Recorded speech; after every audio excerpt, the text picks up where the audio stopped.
நாட்டில் எந்த நேரத்திலும் எண்ணிக்கை கொத்தாக அதிகரிக்கும் அபாயம். மக்களின் செயற்பாட்டில் திருப்தியில்லை, மீண்டும் ஊரடங்கு சட்டம். கட்டுநாயக்க விமான நிலையத்தில் தரையிறங்கிய விசேட விமானம். அரசு ஊழியர்களின் பணிகள் இந்த வார இறுதி வரை தொடரும். சுமந்திரனின் கருத்து தொடர்பில் கஜேந்திரகுமாருக்கு சம்பந்தன் பதிலடி.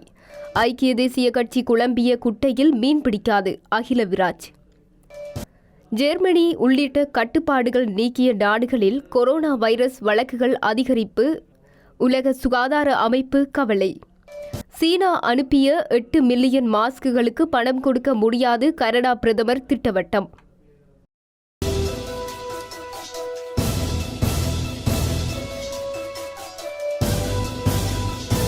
கொரோனா வைரஸ் நோய் தொற்று குறித்த தகவல்களை கடற்படை மறைத்தமையால் நோய் பரவலை தடுக்கும் பணிகளுக்கு தடை ஏற்பட்டுள்ளதாக பொது சுகாதார பரிசோதகர்கள் குற்றஞ்சாட்டியுள்ளனர்.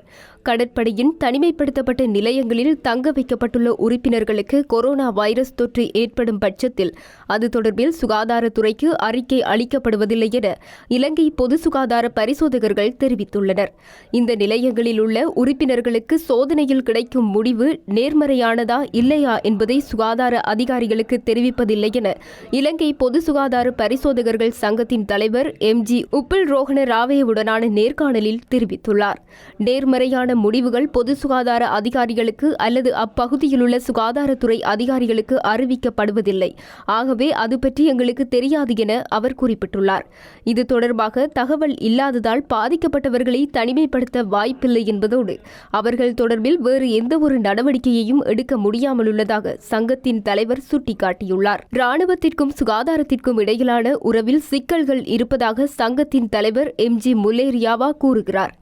கடற்படையின் கீழ் தனிமைப்படுத்தப்பட்ட நிலையங்களில் பாதிக்கப்பட்ட நபர்கள் இருப்பதாக உத்தியோகமற்ற முறையில் தெரிவிக்கப்பட்டுள்ளதாக உப்பில் ரோஹண தெரிவித்துள்ளார். கடற்படை உறுப்பினர்களுக்கு சோதனை நேர்மறையாக இருப்பதை அவர்களது குடும்ப உறுப்பினர்கள் பொது சுகாதார பரிசோதகர்களிடம் தெரிவித்த சந்தர்ப்பங்கள் காணப்படுகின்றன எனவும் சுட்டிக்காட்டியுள்ளார். ராணுவத்திற்கும் சுகாதாரத்துறைக்கும் இடையிலான ஒருங்கிணைப்பு சிக்கலுக்குரியது என தெரிவித்துள்ள அவர், முப்படையினர், போலீசார் மற்றும் சுகாதாரத்துறை என்பன ஒரே வழியில் பயணிக்க வேண்டும் எனவும் வலியுறுத்தியுள்ளார். நாட்டில் எந்த நேரத்திலும் நோயாளர்களின் எண்ணிக்கை கொத்தாக அதிகரிப்பதற்கான அபாயம் காணப்படுவதாக அச்சம் வெளியிட்டுள்ள பொது சுகாதார பரிசோதகர்கள் சங்கத்தின் தலைவர், பாடசாலைகளை மீளத் திறக்க வேண்டுமெனின் உயர் பாதுகாப்பு நடவடிக்கைகள் பின்பற்றப்பட வேண்டும் என வலியுறுத்தியுள்ளார்.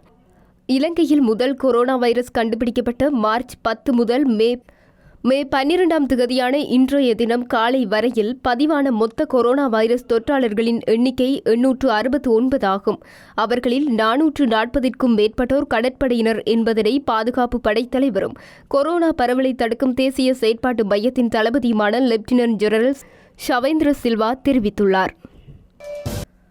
ஊரடங்கு சட்டம் தளர்த்தப்பட்ட நேரத்தில் மக்கள் நடந்து கொண்ட விதம் பற்றி போலீசார் அதிருப்தி வெளியிட்டுள்ளனர். உலகை அச்சுறுத்தி வந்த கொரோனா வைரஸ் தொற்று ஸ்ரீலங்காவில் ஏற்பட்டதை அடுத்து அமல்படுத்தப்பட்ட ஊரடங்கு சட்டத்தால் நாடே ஸ்தம்பிதமடைந்தது. 50 நாட்களிற்கு பின்னர் நேற்றிலிருந்து நாடு சற்று வழமைக்கு திரும்பியுள்ளது. ஊரடங்கு தளர்த்தப்பட்டு இயல்பு வாழ்க்கைக்கு திரும்பினாலும் சுகாதார நடைமுறைகளை கடைபிடிக்குமாறு அறிவுறுத்தப்பட்டு வந்தது. இந்த நிலையில் ஊரடங்கு சட்டம் தளர்த்தப்பட்ட நேரத்தில் மக்கள் நடந்து கொண்ட விதம் பற்றி போலீசார் அதிருப்தி வெளியிட்டுள்ளனர். இன்று செவ்வாய்க்கிழமை காலை தொலைக்காட்சி ஒன்றில் பேசிய பிரதி போலீஸ் மா அதிபர் அஜித் ரோஹண, மக்கள் நேற்று நடந்து கொண்ட விதம் கவலையை ஏற்படுத்தியுள்ளதாக கூறியுள்ளார். பரவலாக மக்கள் தனிமைப்படுத்தும் சட்டம் மற்றும் சமூக இடைவெளி என்பனவற்றை கடைபிடிக்கவில்லை. ஆகவே இன்று முதல் சட்டம் கடுமையாக்கப்படும். சிவில் உடைகளில் போலீசார் கண்காணிப்பில் ஈடுபடுவார்கள் என்று அவர் குறிப்பிட்டார். ஊரடங்கு தளர்த்தப்பட்டாலும் இது வெறும் பரீட்சார்த்த முறையே என்றும் மக்கள் சுகாதார நடைமுறைகளை கடைபிடிக்க தவறும் பட்சத்தில் மீண்டும் ஊரடங்கு சட்டம் அமுல்படுத்தப்படும் என ஏற்கனவே எச்சரிக்கை விடுக்கப்பட்டிருந்தமை குறிப்பிடத்தக்கது. சென்னையில் தங்கியிருந்த 320 இலங்கையர்களை அழைத்துக் கொண்டு ஸ்ரீலங்காவிற்கு சிறப்பு விமானம் நாடு திரும்பியுள்ளது. ஸ்ரீலங்கன் விமான சேவைக்கு சொந்தமான விசேட விமானம் மூலம் அவர்கள் கட்டுநாயக்க விமான நிலையத்தை வந்தடைந்துள்ளதாக விமான நிலைய தகவல்கள் தெரிவிக்கின்றன. அழைத்து வரப்பட்டுள்ள அனைவரும் கிருமி தொற்று நீக்கப்பட்ட பின்னர் தனிமைப்படுத்தல் முகாம்களுக்கு அனுப்பி வைக்கப்பட உள்ளதாக தெரிவிக்கப்படுகிறது.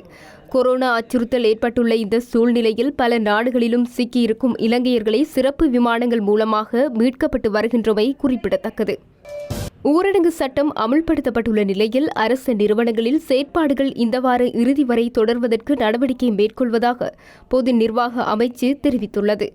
இந்த காலப்பகுதியில் மக்கள் செயற்படும் முறை தொடர்பில் ஆராய்ந்து நிறுவன மட்டத்தில் எதிர்வரும் நடவடிக்கைகளை மேற்கொள்வதாக அமைச்சு குறிப்பிட்டுள்ளது. கொரோனா வைரஸ் காரணமாக கடந்த மார்ச் மாதம் 20ஆம் தேதி நாடு முழுவதும் ஊரடங்கு சட்டம் அமுல்படுத்தப்பட்ட நிலையில் களுத்துறை மற்றும் புத்தளம் உட்பட 23 மாவட்டங்களுக்கு நேற்று தளர்த்தப்பட்டுள்ளது. ஊரடங்கு சட்டம் தொடர்ந்தும் அமுல்படுத்தப்பட்டுள்ள கொழும்பு, கம்பஹா மாவட்டங்களில் மக்களின் வாழ்க்கை இயல்பு நிலைக்கு திரும்பும் நடவடிக்கை நேற்று ஆரம்பிக்கப்பட்டுள்ளது. ஊரடங்கு சட்டம் அமலில் உள்ள அரசு நிறுவனங்களின் நடவடிக்கைகள் இந்த வார இறுதி வரை மேற்கொள்வதற்கு பொது நிர்வாக அமைச்சு தெரிவித்துள்ளது. இந்த காலப்பகுதியில் மக்களின் செயற்பாடு தொடர்பில் ஆராய்ந்து பார்த்து நிறுவன மட்டத்தில் எதிர்வரும் நடவடிக்கைகளை மேற்கொள்வதாக அந்த அமைச்சு குறிப்பிட்டுள்ளது. தமிழினத்தின் ஆயுத போராட்டம் தொடர்பில் தமிழ் தேசிய கூட்டமைப்பின் முன்னாள் நாடாளுமன்ற உறுப்பினர் M.A. சுமந்திரன் வெளியிட்டுள்ள கருத்துக்களையும் அது தொடர்பில் தமிழ் தேசிய மக்கள் முன்னணியின் தலைவர் கஜேந்திரகுமார் பொன்னம்பலம் தெரிவித்துள்ள பதில் கருத்துக்களையும் நான் இன்னமும் முழுமையாக பார்க்கவில்லை. எனினும் கூட்டமைப்பின் உறுப்பினர்கள் தனிப்பட்ட ரீதியில் வெளியிடும் சொந்த கருத்துக்களை கூட்டமைப்பின் கருத்தாக அல்லது கூட்டமைப்பின் நிலைப்பாடாக எவரும் எடுக்கக்கூடாது என தமிழ் தேசிய கூட்டமைப்பின் தலைவர் ரா. சம்பந்தன் தெரிவித்துள்ளார். பிரபாகரன் தலைமையிலான தமிழீழ விடுதலை புலிகளின் ஆயுத போராட்டம் உட்பட தமிழின விடுதலைக்காக ஆயுத ரீதியில் முன்னெடுக்கப்பட்ட அனைத்து போராட்டங்களையும் ஏற்றுக்கொள்ள முடியாது என்று சிங்கள மொழியிலான செவ்வியொன்றில் தமிழ் தேசிய கூட்டமைப்பின் ஊடக பேச்சாளர் M.A. சுமந்திரன் தெரிவித்தார். இதனையடுத்து சுமந்திரனே கூட்டமைப்பின் பேச்சாளர், எனவே ஆயுத போராட்டத்தை தவறு என்று கூறும் அவரின் கருத்து கூட்டமைப்பின் கருத்தே, அதையே நாம் உத்தியோகபூர்வமான கருத்தாகவும் கொள்ள வேண்டும் என்று தமிழ் தேசிய மக்கள் முன்னணியின் தலைவர் கஜேந்திரகுமார் பொன்னம்பலம் கூறியிருந்தார். இது தொடர்பில் கூட்டமைப்பின் தலைவர் ரா. சம்பந்தனிடம் வினவிய போதே மேற்கண்டவாறு குறிப்பிட்டார். நாடு கொரோனா வைரஸ் தொற்று நோய் நெருக்கடியை எதிர்நோக்கியுள்ள தற்போதைய சந்தர்ப்பத்தில் ஐக்கிய தேசிய கட்சி ஏனைய கட்சிகளைப் போன்று குழம்பிய குட்டையில் மீன் பிடிக்க முயற்சிக்காது என தெரிவிக்கப்பட்டுள்ளது. இந்த விடயத்தை அந்த கட்சியின் பொதுச் செயலாளர் அகிலவ்ராஜ் காரியவசம் தெரிவித்துள்ளார். அத்துடன் ஐக்கிய தேசிய கட்சி அரசாங்கத்திற்கு தேவையான ஒத்துழைப்பை வழங்கும் எனவும் அவர் குறிப்பிட்டுள்ளார். கொழும்பில் நேற்று செய்தியாளர்களிடம் அவர் இந்த விடயத்தை கூறியுள்ளார். மேலும் கூறுகையில், நாடு மிகவும் பாரதூரமான நிலைமைக்கு உள்ளாகியுள்ளது. மக்கள் பிரச்சினைகளை எதிர்நோக்க நேரிட்டுள்ளது. இந்த தேசிய பிரச்சினையின் போது நாங்கள் அரசாங்கத்திற்கு ஆதரவு வழங்குவோம். ஏனைய கட்சிகள் போல் இந்த பிரச்சினையில் நாங்கள் குழம்பிய குட்டையில் மீன் பிடிக்க முயற்சிக்க மாட்டோம். அத்துடன் ஏற்பட்டுள்ள நிலைமையிலிருந்து நாங்கள் மீட்க தேவையான தலைமைத்துவத்தை ஐக்கிய தேசிய கட்சி வழங்கும் என்பதை அந்த சந்தர்ப்பத்தில் கூற வேண்டும் என குறிப்பிட்டுள்ளார். வீட்டுக்குள்ளே தங்குவதற்கான மற்றும் பிற கட்டுப்பாடுகளை நீக்கப்பட சில நாடுகளில் கொரோனா வைரஸ் வழக்குகள் அதிகரித்துள்ளன என்று உலக சுகாதார அமைப்பின் தலைவர் ஜெனரல் டெட்ரோஸ் அதனம் கெப்ரியல் தெரிவித்தார். வார இறுதியில் நாங்கள் எதிர்கொள்ளக்கூடிய சவால்களின் அறிகுறிகளை கண்டோம். தென்கொரியாவில் இரவு விடுதியில் உறுதிப்படுத்தப்பட்ட நபருடன் தொடர்பில் இருந்து பலரை கண்டுபிடிக்க வழிவகுத்தால் அங்கு பார்கள் மற்றும் கிளப்புகள் மூடப்பட்டன என்று டெட்ரோஸ் கூறினார். சீனாவில் வுகானில் ஊரடங்கு நீக்கப்பட்ட பின்னர் முதல் வழக்குகள் அடையாளம் காணப்பட்டன என்று டெட்ரோஸ் கூறினார். கட்டுப்பாடுகளை தளர்த்தியதிலிருந்து ஜெர்மனியும் வழக்குகளின் அதிகரிப்புகள் குறித்து அறிக்கை அளித்தது. அதிர்ஷ்டவசமாக 3 நாடுகளிலும் வழக்குகளில் மீண்டும் அதிகரிப்பை கண்டறிவதற்கு தகுந்த நடவடிக்கை எடுப்பதற்கும் அமைப்புகள் உள்ளன. ஊரடங்கு நடவடிக்கைகள் நீக்குவதற்கு முன்னர் உலக நாடுகள் பரிசீலிக்க வேண்டிய 6 விதிகளையும் வழிகாட்டுதல்களையும் உலக சுகாதார அமைப்பு வெளியிட்டுள்ளது. ஊரடங்கு கட்டுப்பாடுகளை நீக்குவதற்கான சவாலை சமாளிக்க முக்கிய பொது சுகாதார நடவடிக்கைகள் நடைமுறையில் இருப்பதை உறுதி செய்ய உலக சுகாதார அமைப்பு அரசாங்கங்களுடன் நெருக்கமாக செயற்படுகிறது.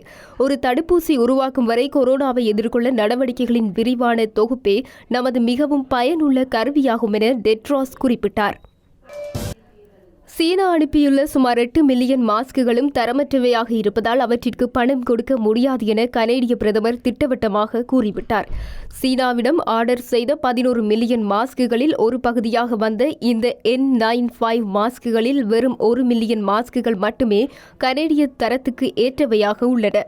மற்றொரு 1.6 மில்லியன் மாஸ்குகள் பரிசோதனைக்குட்படுத்தப்பட்டுள்ளன.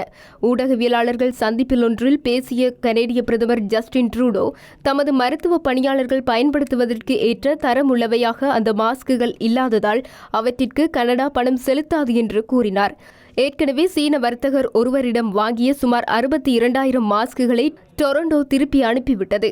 இது குறித்து அறிக்கை ஒன்றை வெளியிட்ட மேஜர் அலுவலகம் அந்த மாஸ்குகள் தரக்கட்டுப்பாடுகளை சந்திக்கவில்லை என்பதால் அவை திருப்பி அனுப்பப்பட்டுள்ளதாக தெரிவித்திருந்தது குறிப்பிடத்தக்கது.